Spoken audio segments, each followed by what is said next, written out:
From the Channel Seed Studios. Welcome to The Hook. A look behind the lines with Mike Palm and Ken Miller. Powered by Circa Sports Iowa. Sports betting the way it should be. This is Iowa Everywhere. Channel Seed. Seedsmanship at work.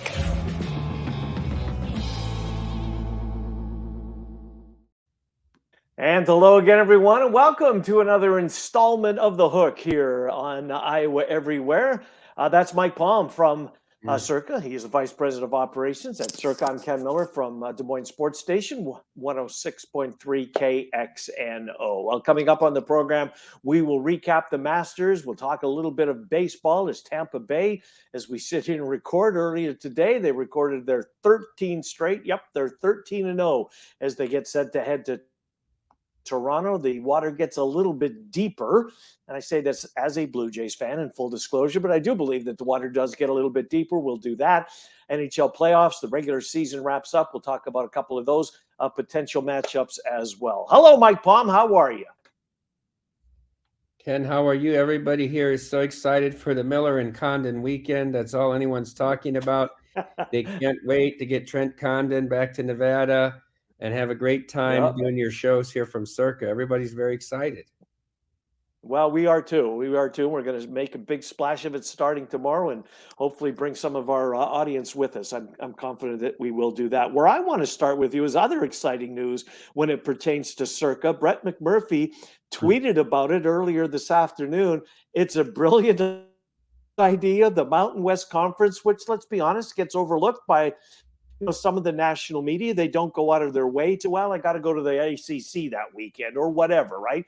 If there are two, but this changes the game. This levels the playing field. The Mountain West Conference will have more people attending football media days for the simple fact that you guys are hosting at Circa. That's brilliant. How did it come together? Well, there was some whining and dining, and they came and looked at Stadium Swim, and particularly at Legacy Club. Is where they're going to host the media days up there with the views. The logistics were the only challenge because some of these teams, they'll bring two players along with their head coach. Some of the top two players are not 21. So, of course. So they work through that, whether they choose an alternate player or they'll do an offsite interview at one of our other properties, perhaps at the Golden Gate Penthouse, if they're under 21. Nice. So, but they've committed, and we're excited about it. This was a lead we got back in at Christmas time, and I thought, well, could we really land a conference to do it here? And great job by the sales team and Jeff Victor, and they got it done. When we were out there for the contest, we were doing our contest sign up. We were doing our show at Victory Burger, and we looked behind us, and Brett McMurphy was chowing down on a burger.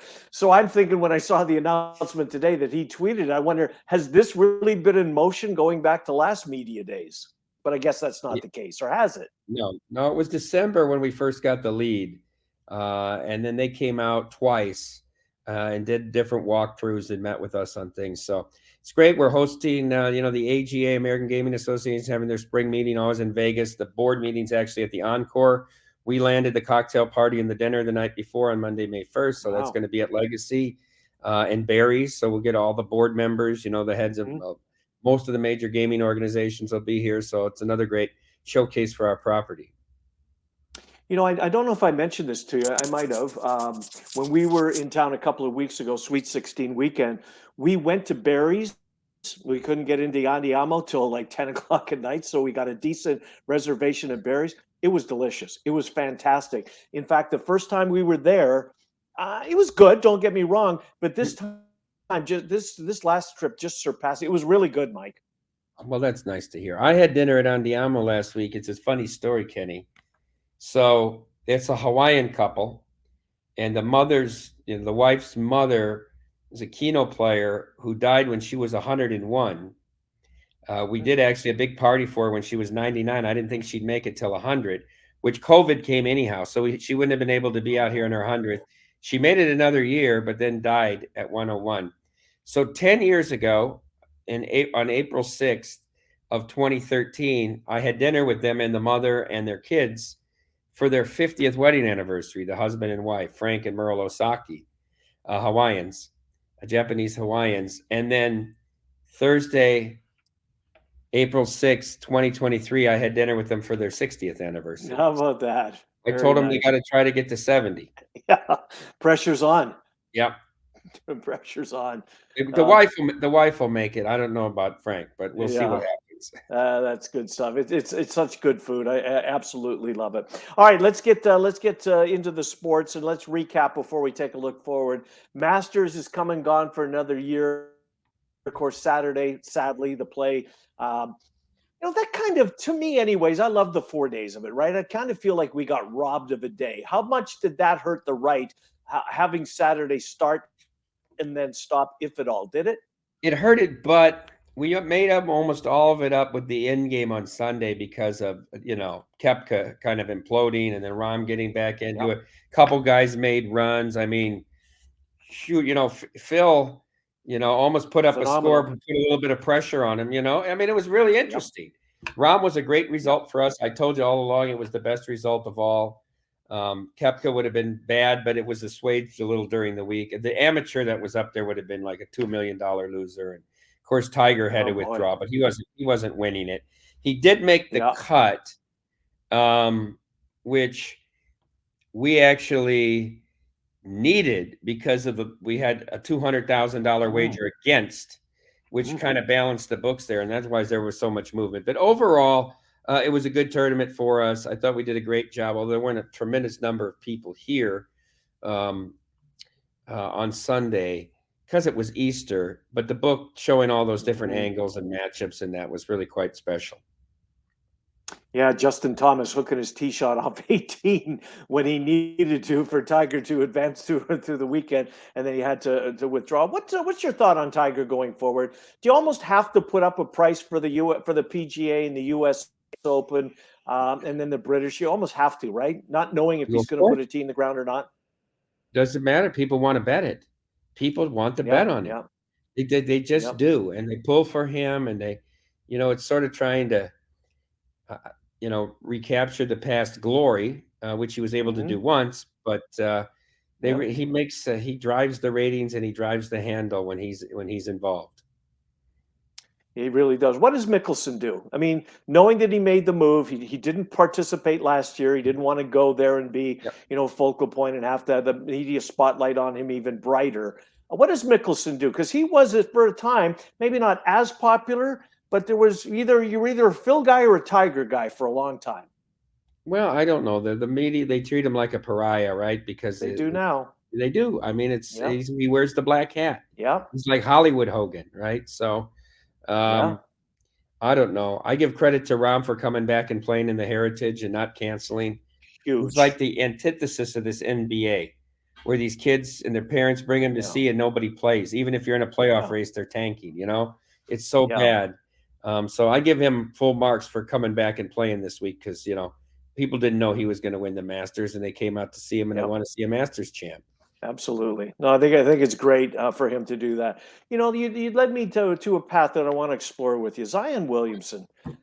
I mean, if you're a New Orleans fan, you must be apoplectic with this guy, right? When the draft lottery was held and they won the draft, it was a letdown for him. He didn't want to go there. And he's proven it every single year. He's dunking pregame last night, windmill dunks, yet can't play for his team. If I'm on his team, I don't want him on my team, Mike. I don't. I don't want him either. Think of the guys that are out there playing with broken bones and gutting it out and stuff. And he says, I don't want to play till I feel I'm 100%. Yeah, till I'm Zion again. Well, what does that mean? But what does it mean? What did he ever do in the NBA? I don't know. Another low character Duke guy, as far as I'm concerned. I'll give you that. But, what does it do to that locker room? What does it do? I mean, but how do you move on from the con? I don't know. But it's the NBA is just, to me, that Dallas incident Friday night with the Bulls. Oh, it's terrible. It's just, even the last possession, they intentionally threw up a ridiculous shot.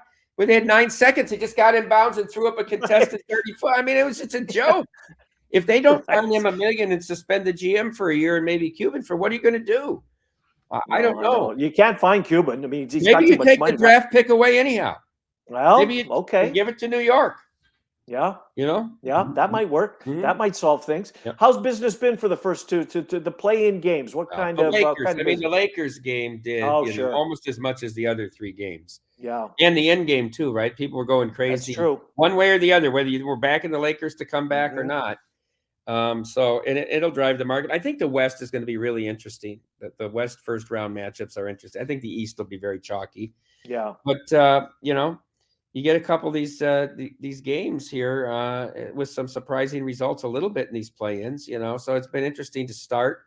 I feel bad for the Clippers. I think they match up against anybody but Phoenix. I don't think they have any shot against Phoenix, but certainly, I mean, Golden State's a huge favorite over the Kings. Who says the Kings can't win? Golden State only won 9 games all year. And I think the Lakers will give Memphis a good tussle in the first round as well. Well, it would be great for business, right? I mean, Yeah. Lakers bring people Yeah. to the Mhm. properties, correct? And Yeah. Golden State does too. Oh, do they? Oh, yes. To the same extent or Not no? to the same extent, but they're clearly the second most popular team. What does Dodgers Giants do? I watched that game last night.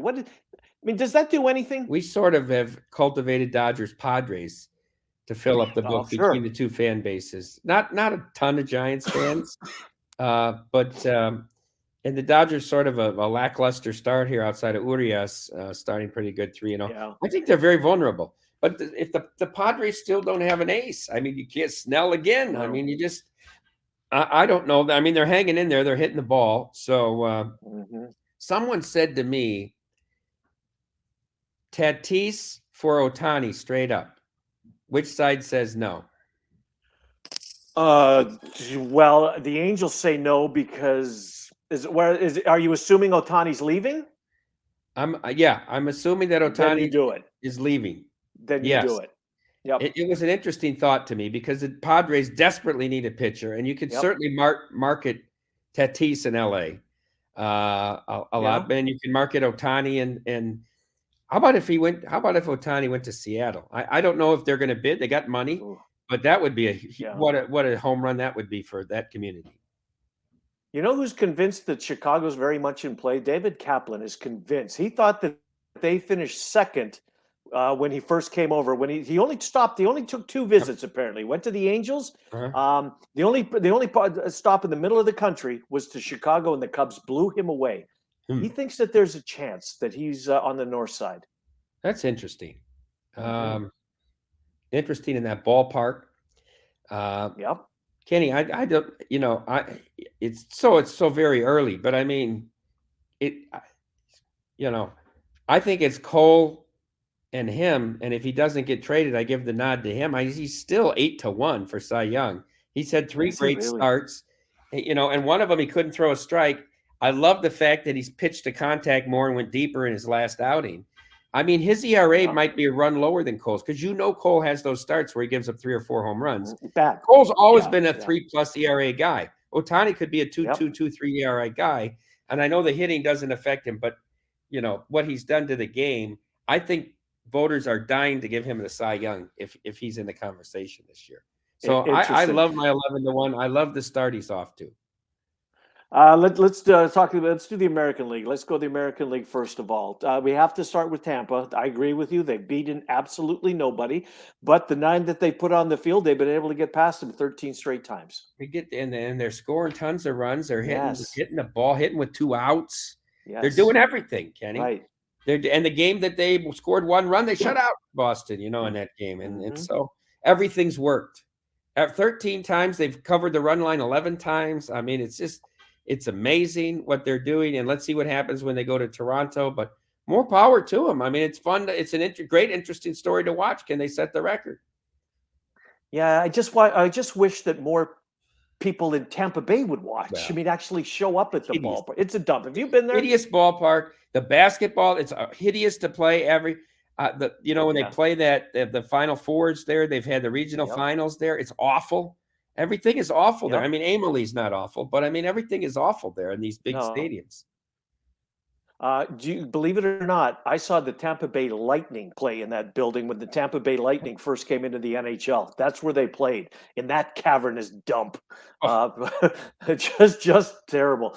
Central Division, because it moves the needle here. Twins are off to a good start there. They're pitching. Sonny Gray, throwing 91, but missing a lot of bats and getting guys out, going 6 innings.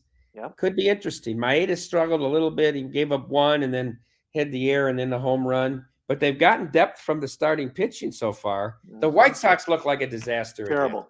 They're just a joke. Yeah. Everybody blamed La Russa. They're playing the same stupid ball again this year. Yeah. Yeah. With all that talent. And it's injuries. It is frustrating. Starting I mean, it's really, really frustrating. Don't give up on Cease either. I shouldn't dismiss Cease as no, he's special. He's really good. He's really special. Good. Yeah. Angels right now, or the Rangers rather, lead the way out west. I've got them. I've got a good ticket on the Rangers. DeGrom was good the other day. Now, I mean, I'm not saying that he's going to be able to do that all season long, but what if he can? Well, what if he can even do it? What if he can give you 15 good starts? What if you still got Martin Perez, John Gray's been Gray's been the best pitcher so far.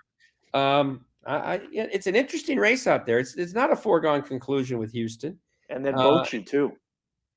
That's the thing nobody talked about. That's why I bet him over the 80.5 wins. I said Bochy probably gives this team 5 or 6 wins. For sure. If the starting pitching can stay healthy, you got a couple guys could be MVP. I've been sitting on Simeon for a long time. It's an interesting lineup. Yeah. So I like, Houston's just dominated now for 6-7 years. So it'd be nice to see them in a pennant race out west. And maybe it's a 3-way race with the Angels. If the Angels can get enough pitching, you see some of these young guys have to throw well. They're going to have Sandoval's going to have a career year. And they're, I don't know why the Dodgers got Syndergaard. What does Syndergaard? Syndergaard's been nothing. He's finished. A bust though. He's, I don't understand that. He was a hit in New York because he had the hair and just in New York, right? The advertising capital of the world. That's all he was Thor or whatever the nickname was. Yep, that's right. I don't get it. Real quick on the Central. Cubs are actually better than they're playing good baseball. They're fun to watch, Mike. Yes, they are. I've watched almost every one of their games. I love it. They got that mix of veterans they brought over with all those young guys. Yep. Stroman's been very good. Stroman's been pitching like you need him to pitch. And they're in every game. Every game's competitive and close, and they're fun. Like you said, they're a fun team to watch. Cardinals are kind of scuffling out of the gate. I still don't buy Milwaukee. Brewers got a good start. I don't know about none of the Cardinals pitchers are performing at this point. So that's the one thing I can say. It's early, and it's it's not everything here, but they're just not flared. They're just not gotten there. I think they'll be okay in the long run. But the Cubs have a sneaky chance if the Cardinals continue to sputter to pick up the pieces there, because I don't think Milwaukee can play like this all the way through. No, and what'd you guys hang? 77.5, I think, on the Cubs. That looks 77 flat. It was flat. 77 flat. Yeah. Which pitching staff would you rather have, Cardinals or Padres? No, boy, that's a tough question. Right. Lesser of two evils. I still like Darvish. Well, we haven't seen Musgrove, and he's back soon, right? Soon. Yeah. Early next month, I believe. Lugo might be their best pitcher right now. It's stretching out Lugo. Saying that for a couple of weeks. Yeah. So I guess I'll take Padres. They just lack an ace. They really lack an ace. And maybe it can be Musgrove. But hopefully I'm telling you, it's not Darvish and it's not Snell. They are not the aces. No.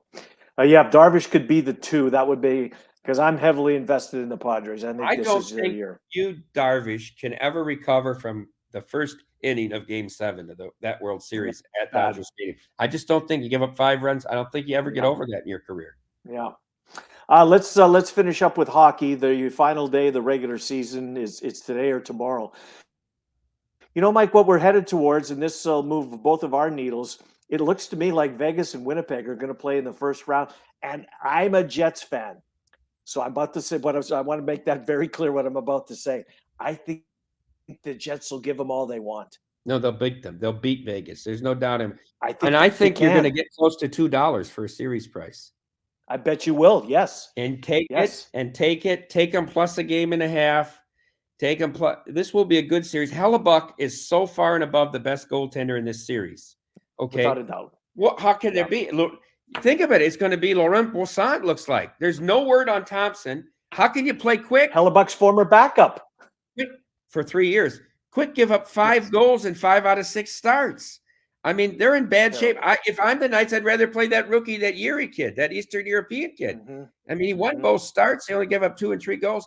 I don't know where they go. I think Hellebuck wins the series on his back because he can play all 7 games. You know that. He will. Yes. And I would take Winnipeg at any price north of $1.50 to win that series. I'm with you. So let's stay in the West. Who comes out of the West? Is it Edmonton. Between Edmonton. And Colorado? Just Edmonton? I think Dallas will have a say. They're better than I thought they were all year long. I know you've got a good ticket. And in a second round Dallas-Colorado series, I don't think home ice means that much. And I think they're just really this close. But if Skinner plays like Skinner's been playing for the last 6 weeks, who's going to beat Edmonton? They might win the whole thing. They could. They got the best player in the world. I'm going to tell you right now, 3 bets. Take your Canadian teams. Take your 3 Canadian teams and bet them the first couple rounds because I think you're going to be in good. I think Toronto can beat Boston. I think they beat Tampa. Everybody says that who are Toronto fans say you can't bet them. They never win in the playoffs. They're better. They're better than Tampa Bay. They were close with Tampa Bay. They couldn't get over the hump. They're a better team now. Right. Okay. Yep. Vasilevsky's played 1 million games the last 5 years. I mean, it just wears on people. Yeah. And so I think the Canadian teams, I think Edmonton comes out of the Pacific, and I think Winnipeg gets out of the first round, and I think Toronto's got a real good shot to come out of the East. I'm high on the 3 Canadian teams. Wouldn't that be something? When's it been since '93? I want to say since the Canadian team has won. And I think the Rangers come out of the Metro side over Carolina. Yeah, Svechnikov too big of a loss. Huge loss for them. I'm with you. I'm loaded. So I've got out of the East. I've got Toronto, good ticket. Boston, a really good ticket. Carolina and the Rangers. And then the West, I'm all over Edmonton with a small saver to Colorado. I wish I had Dallas. It's too late. I win 35,000 to Boston. I win 17.5 to Dallas. I win 12 to Edmonton. And I have a saver on Carolina to win 4. That's with a total investment of 3,500. So is that right? I can get some combination of this in the Final Four. I'm in really good shape. Can we say that on the radio tomorrow? Yeah, we can talk about it. These were I do want to 3 of the bets I made in August, and then I added a little bit later. That's unbelievable. So Winnipeg over Vegas. So they get Stone back, Theodore back, right? Don't believe everything that you read. We've gone through injury after injury. I don't know. Everything's very mum here. I'm not sure what they get back. Okay. I'm not sure. It's an interesting game tonight because, Seattle can still get the 3 seed. If the Kings do, now they're playing at Anaheim, but that's a bitter rivalry there. Don't think Anaheim's going to lay down for them. Oh, for sure they'll play. Seattle, and that'll be a hell of a crowd. We're all fired up for their first playoff team in Seattle tonight. I think that's a really tough spot for the Knights tonight. Well, I'm rooting for Vegas to get through because I think the Jets can beat Vegas. I want the Jets to fall to the Pacific Division, Mike. Yeah, you have to. You have to want. Yep. Yeah. Yep. Because the Central's too tough. Dallas, Colorado, even Minnesota. We didn't talk about them. What about the Wild? Gustafsson. I talked to the radio play-by-play voice today. Trent and I had him on. He says Gustafsson. He's convinced will start and will play. He wouldn't go on a limb and say play all of them, but he says he's the guy. Well, I think they'll give Fleury like a start in game 3 or 4 because of his career. Who he is. But you can't platoon them. You cannot platoon them. I don't believe that. Unless, if Gustafsson gets hurt, obviously they'll go to Fleury. But if I knew Gustafsson would play 6 out of 7 games in a series, Minnesota's dangerous too. Did you watch the Jets and the Wild the other night by chance? Did you have that on? I watched every bit of it because I had to play on it. Did you see Reeves and Lowry go at each other at the end? I did. This is the only guy I've seen that can stand up to Ryan Reeves, and he's done it twice. He did it when he was a Golden Knight, and he's done it with the Wild. And that was a playoff hockey game. Here's the betting angle, and I've been talking about this for 2 weeks. These totals are still regular season totals. Identify these games with 7s and 6.5s that have played. Buffalo fighting for their life, and New Jersey fighting to win the division was a 7. That game, how could that be a 7? Should have No, been a 5.5, no. 6 at worst. It never came close Yeah. to being a 7. I think Carolina, I was 1-0 late in the first, but I said 6.5 on Carolina and the Panthers tonight. Huge game for both. It can't be that. It can't be 6.5. These are playoff atmospheres now. You lose it once the playoff starts because all the totals will come down. But you had like a good 6-7 days of these playoff-like games with the artificially high totals of regular season thought. That's something to file away for this time next year, and I will. But we might not. I mean, we only know 4 of the 16 slots in the playoffs heading into the last day. Think about that. What a perfect scenario, though. Everybody's involved. It's great. This has been a great last week. Yeah, except the other night, Tampa and Toronto playing each other. They're going to see each other in the first round. That's the only one that does it. That's gone off for him. Good stuff, Mike Palm. We'll talk to you on the radio tomorrow, 10:05 your time. Correct. Mm-hmm. Good stuff. That works perfect. Thanks for being with us here on The Hook as we go behind the counter with our friend Mike Palm, VP of Operations at Circa Sports. Iowa Everywhere signing off until next week on The Hook. Thanks for being with us.